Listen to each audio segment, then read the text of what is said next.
Hoo-wee, what's going on YouTube? It's Donnie dbad. This is going to be a really quick one.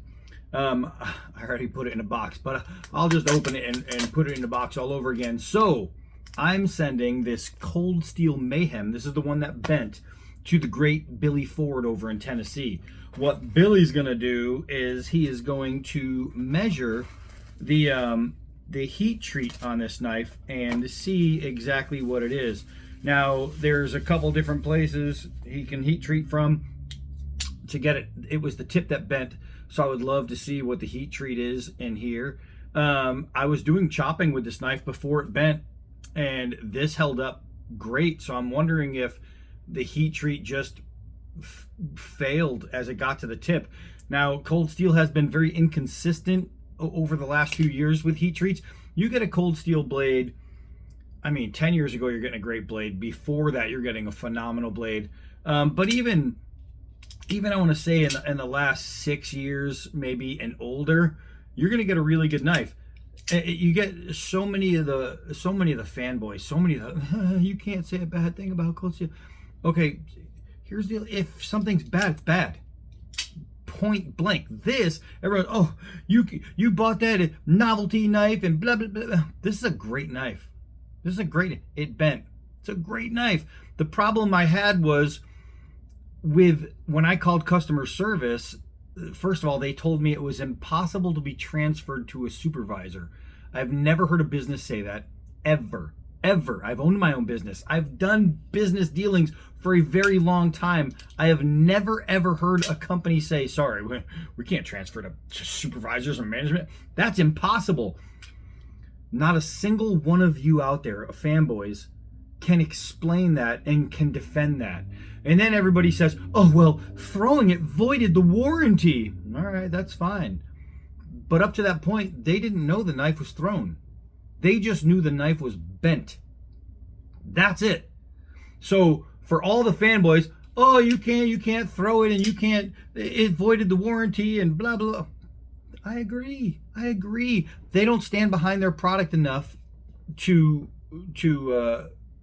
not have that be a thing. You know what I mean? Lynn took knives just like this, not this one. Lynn used to do his videos where he'd take them and he'd stab them through car hoods, right?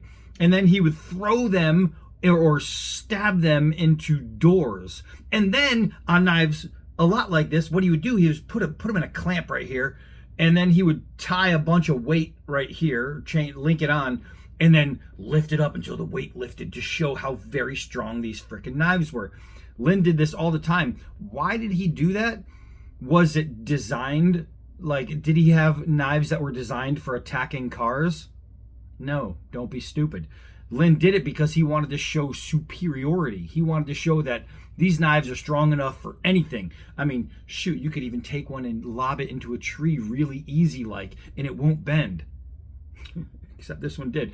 And then I get all these crybabies. Oh, but look at it's got a long tip. And woo, you can't, it's a thin tip.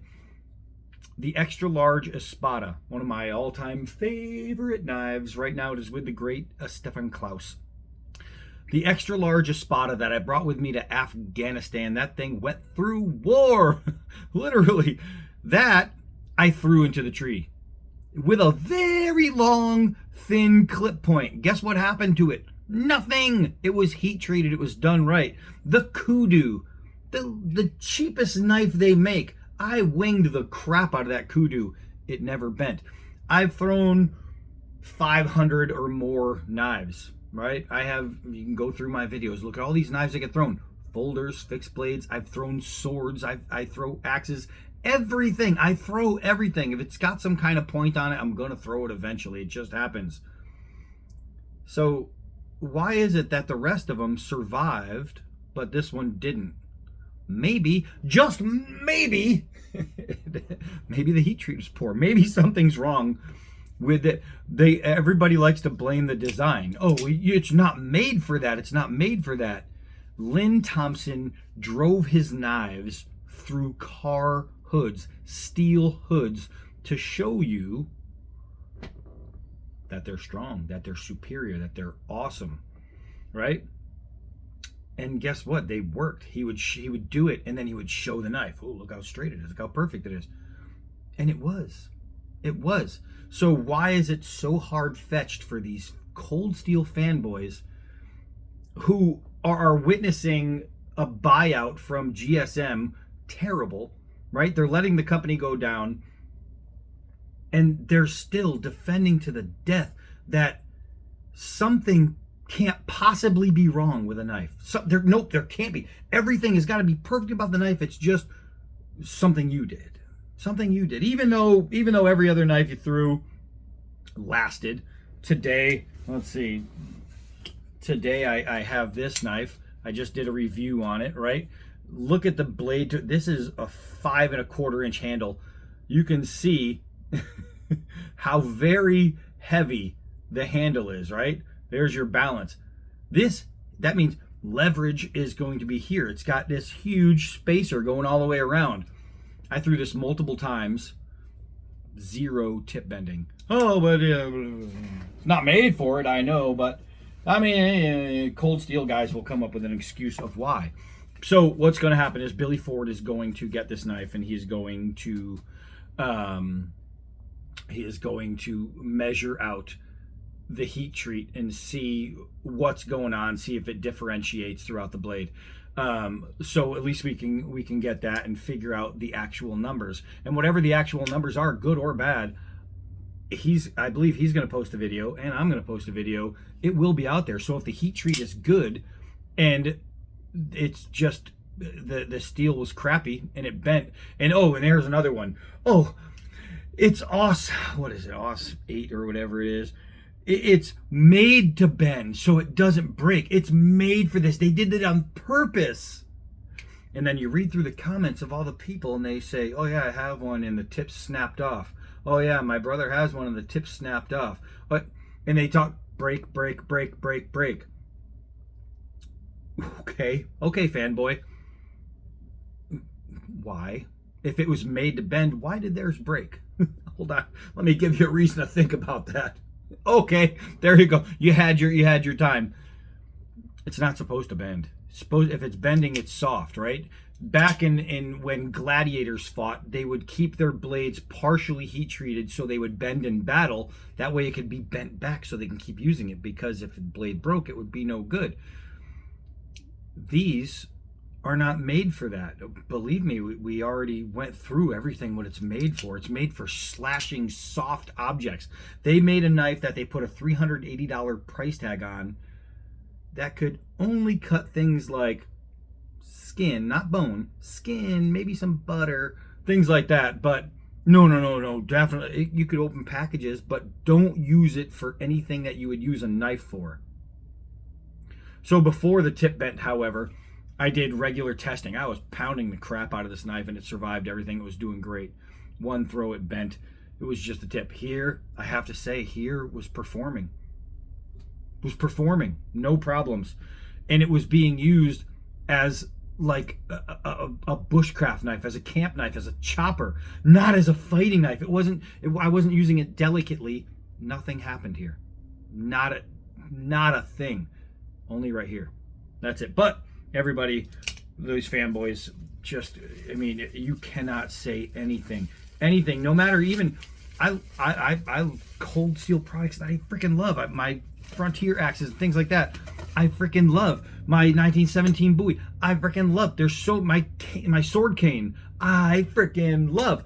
I'm about to get a 10-year-old saber, Cold Steel saber. I cannot wait for that, because it's 10 years old, so it's not GSM. But I cannot wait for that. I love Cold Steel. I love old Cold Steel knives, the ones that are good. What I don't love is getting poor customer service. What I don't love is having a factual issue with a knife. A factual issue. No matter how the issue happened, I can go to Essie. They don't want to know. They don't care. They don't want to know. I go to Kratos Knives, the one in my pocket. They don't care. They don't need to know. They don't need to know. Even freaking Rough Rider. It's a budget knife. Doesn't matter. It broke. We're just going to send you a new one. It doesn't matter, because they stand behind their product. That's what a company does who believes in their product. If you have if you have a product that so often needs to be replaced and it is so often facing complaints, you do things like, well, that's not covered. That's what happens. That's what you do when you have a product that generally breaks or generally something goes wrong. And not just, I'm not saying this one model, I'm saying throughout. If they have issues constantly coming back to them, eventually they're going to say, we're going to lose money if we keep just giving them back. That's why Essie makes a knife that they trust is going to be good. If something crazy happens with an Essie and I throw the crap out of my Essie, they'll replace it. I have an Essie, my Essie Avispa folder. It's not even made by Essie. It's outsourced. Still the same warranty though. I had an issue with one Essie I had an issue with, Essie Avispa. I sent it to them. They sent me a new one. They didn't care why. They didn't care. They didn't even make the knife. They just, their name is on it. It's their design. Replaced. Not cold steel. Not cold steel. Also, my dbad Hognose. This one I made here, between here and my buddy Joe's shop, because he's got a much better grinder than me. Much better. But made this knife. This was my my Hognose that I was making. My hard use knife. Yes, it's a hard use knife. 1084. I have not heat treated this yet. My forge is in Arizona. So what I'm doing is I'm sending this knife to Billy Ford as well. And he is going to heat treat my big fat 1084 Hognose knife.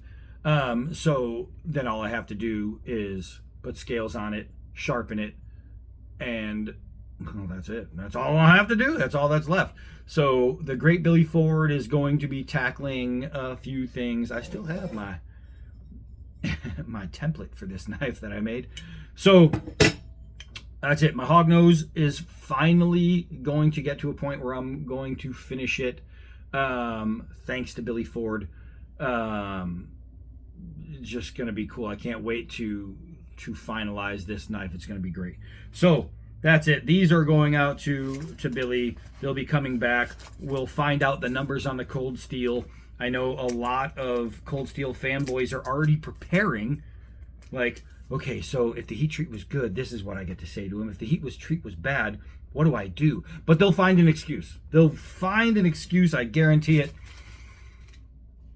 I love cold steel. I love this knife.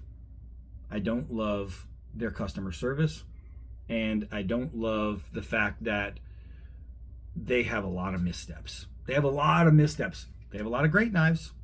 Lots of great knives. My cold steel Trailmaster couldn't be beat if you tried.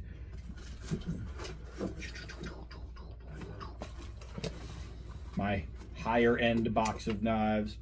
So this is my 4MAX, Italian made. Now somebody said something about the heat treat on these. I never had, this one's the Italian made one, so I never had an issue. I don't think it was the Italian ones that had heat treat issues. This knife is phenomenal. This is a cold steel. Guess what? Guess what, cold steel fanboys? This knife is great. Donnie B all day said it. Oh no, but I bet if the first video you ever saw anything from me was the video I did of this, and I throw this knife, I baton with this knife, do everything with this knife, you would have saw that, and you would have saw how great it performed and how much I loved it. And as cold steel fanboys, everybody who's arguing this bent one, you'd say, oh hell yeah, it's cold steel. Yeah, you can do anything. That's why, because it's cold steel, it's strong, it doesn't matter, blah blah blah, because all the cold steel fanboys did. They commented, oh, cold steel, cold steel. But if you take another cold steel knife and it bends, then it's like, it's not cold steel, it's you. Fanboys, you couldn't pry this out of my cold dead hands. I love this damn knife. So Billy Ford got some blades coming to you. They'll be coming back. We'll have some answers, and we'll have some heat treatment on one of them. And then what I'll most likely do, unless Billy, if you're watching, if you want to straighten the tip out, what I was going to do is just get some like a plasticky material, wedge it in between, and then try and squeeze it down to make it nice and straight, because I'm going to keep the Mahem. I'll keep it. I just pinched my finger. That snaps really good. If you don't get a good open on that, you're gonna close in your finger. I'm surprised I'm not like right. And I was gonna say I'm surprised I'm not bleeding. This knife is so super awesome. Never even honed it. Never even honed it. Just tapped it against my finger and cut myself. So yeah, to all the haters and fanboys, I don't dislike Cold Steel. I dislike what Cold Steel has become, who they sold to. What a mistake! What a mistake selling to GSM. But I don't know. That's it. I'm just gonna keep rambling. I am Donnie all day. Till next video.